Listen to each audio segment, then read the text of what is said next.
Assalamualaikum warahmatullahi wabarakatuh. Hordoftoota tokkummaa faamil marti keessanuu akkam nagaa jirtu fayyaa keessanii akka fayyaa qabdan abdiin qaba bakka jirtanitti fayyaa keessan isin yaa kennu rabbiin jecha hadda viidiyoo tokko qabadhee isinii dhufee jira. Innis maal yoo jettanii oduu viidiyoo kanatti hin galiniin duratti chaanaalli kun haarawaa subscribe godhaa faamilii ta'a. Osinit tole like gochaati hona bira fayyada jettan immoo share gochaati jajjabeessaa isiniin jenna yaada keessan immoo commentii jalatti kaa'aati jechuudha wajji walumaan waan adda addaa waan garagaraa walirraa barra jechuudha. Haaluma akkasitti argitan kun akkuma argitan qinceedhaa dhiqee sa'aatii 2 fi akkanatti dhiisee jira bishaan isaa keessa buusee akkanatti kulbatti na intini jedheera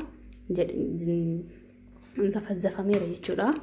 Kuno haaluma isin argitan kanaan amma isa kana hadda walii hojjannaa jechuudha karaa salphaa ta'een waan mana keenya keessa qabnu jechuudha.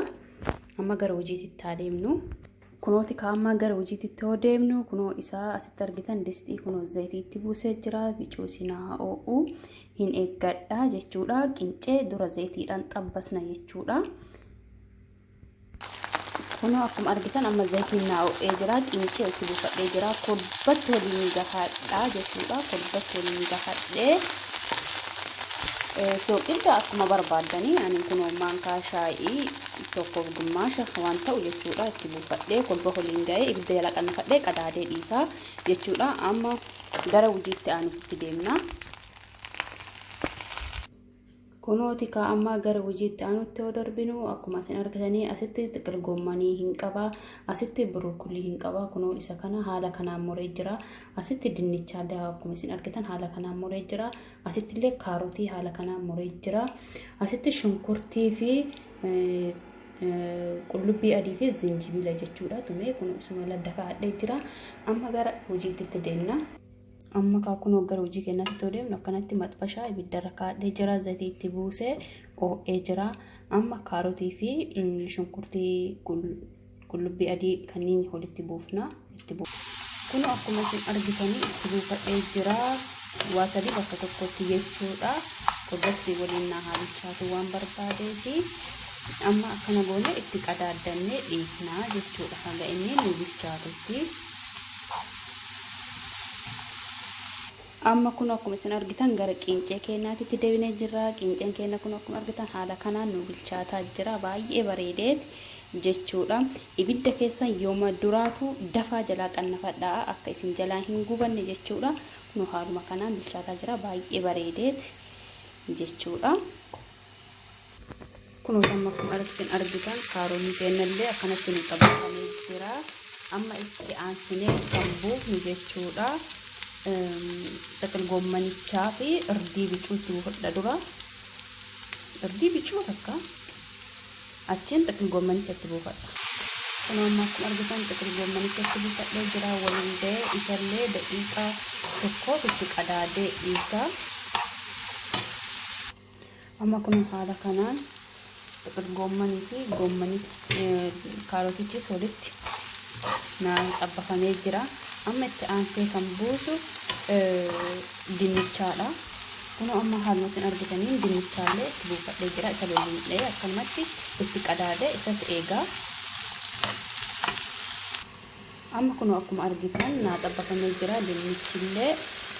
Amma itti aansuudhaan kan buufadhu brokolicha haala kanaan xabbafamee jira. Brokolichi buufadha. Kunooti akkuma isin argitan haala kanaan brokolicha illee itti buufadhee waliin gaha. Brokolii dhuma wanti itti buufadheef akka kolbachinaalaan bishaan waan barbaaduuf jechuudha. Walakkaadhaan qincicha keessa laaluu irraa fatina haaluma kanaan waliin geenne diqqoo itti qadaanne jechuudha. Amma kunuunfaa adeemneerra gara qincee keenyaatti jechuudha. Akkuma isin argitan kanaan qinceen kiyyas na bilchaatee jira. Amma walakkaa isaa addaan bannee haajaatti xabbasne kana wantoota xabbasne kana itti buufna dhiifama wajjin itti buufna jechuudha. Kun waan tokko na jalaa hin qabanne hin gubanne haala bareeda ta'een na bilchaatee jira. Amma itti buufanna.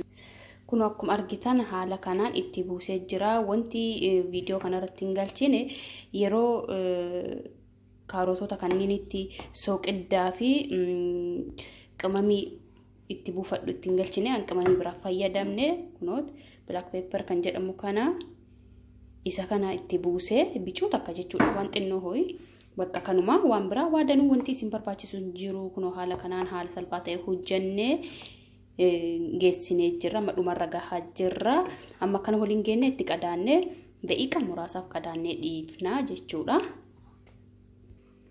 Kunooti ka amma akkuma isin argitanii haala salphaa ta'een yeroo gabaabaa keessatti nyaata keenya geessinee jirra jechuudha.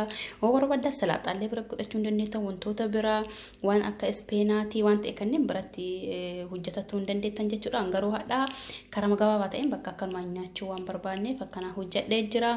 Haala gabaabaa kanaan kun akkanatti hojjettanii mana keessanii ijoollee keessan gammachiisuu ofiillee gammaduu hin dandeettanii yeroollee isinii qannasaa jechuudha yeroo isinitti dheeressu waan akkanaa hojjechuudhaaf yeroo baay'ee fudhatu haala kanaa hojjannee jirra waliin jechuudha waan yaaddan hundaa waan jechuu barbaadanis koomentii jalatti na barreessaati akkuma duratti jalqaba isiniin jedhe subscribe fi like gochuullee hin dagatinaa isinitti tole share illee godhana biraa fayyadamu jettanii viidiyoon keenya karraa asirratti xumurree jirra hanga viidiyoo biraatiin walitti deebinutti nagaatti nuutu